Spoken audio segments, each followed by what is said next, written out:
Well, Labor is this morning dealing with a growing rebellion within its own ranks over a question in the next census relating to sexuality and gender identity. Joining us live is the National Senator Bridget McKenzie. Bridget, good to see you. Thanks for your time. So the top ministers, they don't want the question in there because it'll distract from cost of living. But more Labor MPs are now climbing onto this. They want the question in. What are your thoughts about it? Well, great to be with you, Pete. Changes to our census are incremental. They take a lot of time. And obviously, Labor's made the decision not to include this question, despite it being part of their policy platform prior to the last election. It isn't a question that's top of mind for most Australians.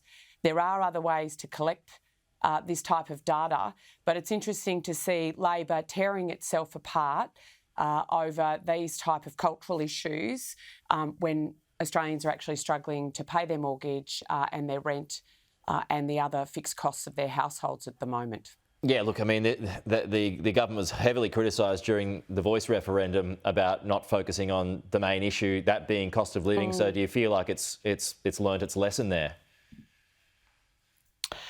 Well, the backbench is making its voice clearly heard, so they seem to have not actually got the message from Australians where the actual pinch point is for them.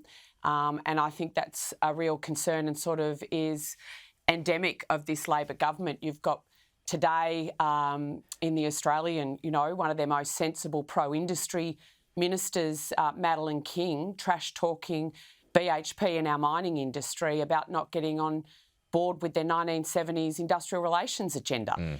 So on every single measure, the Labor Party seems to be pulling the wrong lever when it comes to actually moving the country Interesting, forward. Yeah, Bridget, interesting you point that out, because as well you've got Vanessa Hudson, the Qantas boss, now saying that international fares are going to have to increase so that Qantas can pay for the pay rises that the government helped secure for Qantas staff.